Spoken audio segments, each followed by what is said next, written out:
जब से बीपीएससी के एग्ज़ाम को कंडक्ट कराया गया है तब से कोई ना कोई नया नया बदलाव पर दिन ही आते रहते हैं। एक और आवश्यक सूचना आया है, लेकिन ये सूचना सभी के लिए बहुत ही ज़रूरी है, चाहे 1 to 5 के अभ्यर्थी हो, चाहे 6 to 8 के अभ्यर्थी हो, चाहे 9 to 10 के अभ्यर्थी हो। जो भी अभ्यर्थी ने बीपीएससी में भाग लिया था उनके लिए एक और महत्वपूर्ण सूचना आ गई है। तो आप लोग को आगे भी बहुत कुछ बताने वाला हूं। अब तक मेरे चैनल को सब्सक्राइब नहीं किया है तो सब्सक्राइब कर लें, क्योंकि यहाँ पे बीपीएससी का हर खबर आप लोग को सबसे पहले मेरे माध्यम से, मेरे चैनल से पहुँचाया जाएगा। आप लोग यहाँ पे देख सकते हैं कि विज्ञापन के द्वारा 27 अध्यापक नियुक्ति प्रतियोगिता परीक्षा के उम्मीदवारों की सूची तैयार किया गया है, जिसमें से 1 to 5 को छोड़कर अन्य सभी वर्ग के विषय के भाग अर्हता अंक को शून्य कर दिया गया है। यानी 1 to 5 के लिए वही चीज़ है, उसके लिए कोई बदलाव नहीं किया गया है। लेकिन 9 to 10 और 6 to 8 के लिए बड़ा बदलाव आया है। कुछ अभ्यर्थी का ये भी मानना था कि अर्हता यानी भाषा से कोई सवाल ही नहीं किया गया है तो भाषा के अंक को क्यों जोड़ा जाए। पहले भाषा से 30 अंक पूछा जाता था, यानी 150 अंक का टोटल होता था, उसमें 30 अंक भाषा से पूछा जाता था। अब भाषा से सवाल भी नहीं है तो अभ्यर्थी ने बवाल खड़ा कर दिया था और उसमें कम से कम 9 अंक लाना ज़रूरी था। तो 1 to 5 के लिए तो वही है, 9 अंक लाना ही पड़ेगा। लेकिन 6 to 8, 9 to 10 के लिए 9 अंक अब नहीं लाना है। इनकी ये मजबूरी को ख़त्म कर दिया गया है। तो यहाँ पे आप लोग देख सकते हैं एक पेपर कटिंग के माध्यम से ये शायद पेपर कटिंग हिंदुस्तान का है। कक्षा 1 से 5वीं तक की बहाली में नहीं किया गया बदलाव।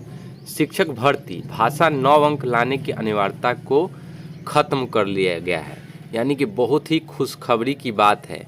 जो भी अपने भाषा या अर्हता में 9 अंक नहीं ला पा रहे थे उनके लिए तो खुशखबरी है और वो अंक को नहीं जोड़ा जाएगा। लेकिन कुछ विद्यार्थी के लिए दुख की बात भी है, क्योंकि कोई विद्यार्थी इसमें ही ज़्यादा अंक ला रहे थे, लेकिन इसके अंकों को नहीं जोड़ा जाएगा। तो यहाँ पे देख सकते हैं बीपीएससी के द्वारा ये जारी किया गया है। बिहार लोक सेवा परीक्षा आयोग ने शिक्षक भर्ती परीक्षा में 1 से 5वीं कक्षा को छोड़कर अन्य सभी वर्ग विषय की परीक्षा में भाषा के लिए जरूरी अर्हता अंक को शून्य कर दिया है। आयोग ने पहले भाग में भाषा के 30 अंक की परीक्षा में 9 अंक लाना अनिवार्य था, लेकिन अब 9 अंक लाना अनिवार्य नहीं है। 9 अंक सिर्फ क्वालिफाई के लिए रखा गया था, इसे पूरी तरह शून्य कर दिया गया है। अब अभ्यर्थी को मेगा सूची 120 अंकों पर ही तैयार किया जाएगा। यानी कि मेगा सूची 120 अंकों पर ही तैयार किया जाएगा। 120 अंकों पर ही कट ऑफ को जारी किया जाएगा। 120 अंकों में ही आप लोग को कट ऑफ ये लाना है, मेरिट लिस्ट में नाम लाना है। अभ्यर्थी 19 से 20 तक डैशबोर्ड में सुधार कर सकते हैं। एक और बड़ी अपडेट ये है कि अभ्यर्थी 19 से 20 तक सुधार कर सकते हैं। जिनको भी ये लग रहा है कि कुछ दिक्कत है, प्रश्न पत्र पूछने में कोई गड़बड़ी की गई थी, उसको अब ख़त्म कर दिया गया है। यानी कि आपको अगर लग रहा है कि कोई प्रश्न पत्र में गड़बड़ी थी या कोई उत्तर पुस्तिका में गड़बड़ है, तो आप 19 से लेकर 20 तक आवेदन कर सकते हैं। यानी कि आपको आवेदन करना है व्हाट्सएप और जीमेल के द्वारा नहीं, अपने यूज़र और आईडी से अपने यूज़र आईडी को ओपन कर लेना है और वहाँ पर जाकर आप लोग ये अपनी आपत्ति को जारी कर सकते हैं। लेकिन आपके पास 2 से 3 ही दिन है मात्र। तो अभ्यर्थियों की मेगा सूची 120 पर बनेगी अब, इसमें कोई दिक्कत नहीं है। तो ये एक बड़ा बदलाव है। आप लोग इस खबर से कितना ज़्यादा खुश हैं कमेंट कीजिए।